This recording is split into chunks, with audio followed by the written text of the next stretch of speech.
с ним разговаривал. Это было до начала специальной военной операции, естественно. И я, кстати, ему тогда говорил, я не буду в детали даваться, я никогда этого не делаю, но я ему тогда сказал, я считаю, что вы совершаете огромную ошибку исторического масштаба, поддерживая все, что там происходит на Украине.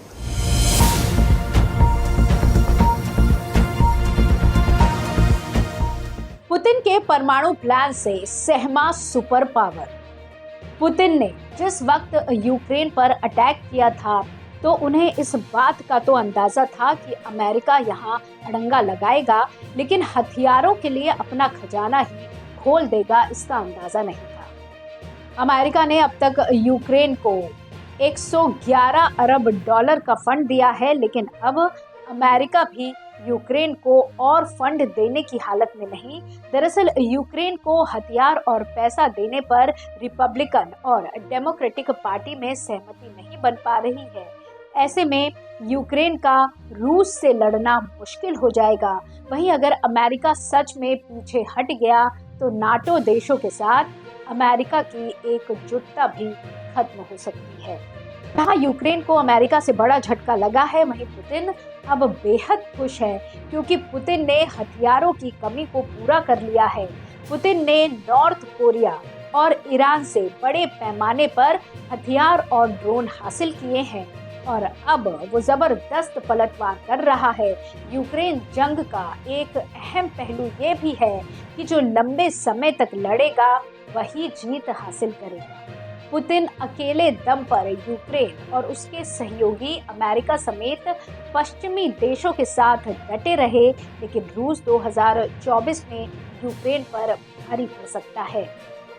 Putin की तैयारी कितनी बड़ी है, इस बात का अंदाजा इसी से लगाया जा सकता है कि रूसी संसद में उस संधि से बाहर निकलने का बिल पास हो गया, जिसके तहत रूस पर परमाणु परीक्षण करने पर रोक लगी थी।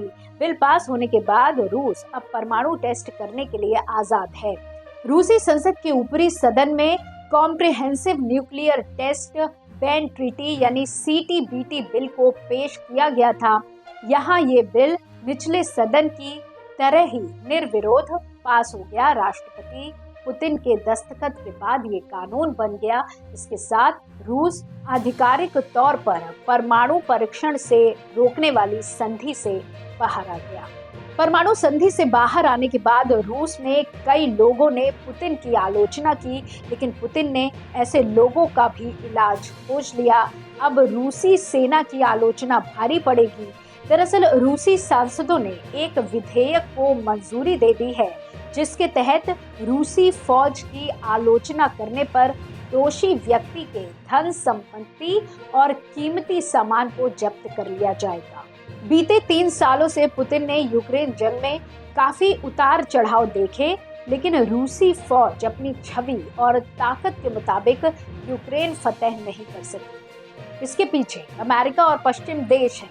पुतिन अब इस जंग का नए सिरे से प्लान बना चुके हैं। पुतिन समझ चुके हैं कि अगर यूक्रेन में परचम फहराना है तो अमेरिका को घुटने टेकने पर मजबूर करना होगा। इसलिए अब की बार पुतिन परमाणु हमले का प्लान बनाकर मैदान में नए सिरे से उतरे हैं।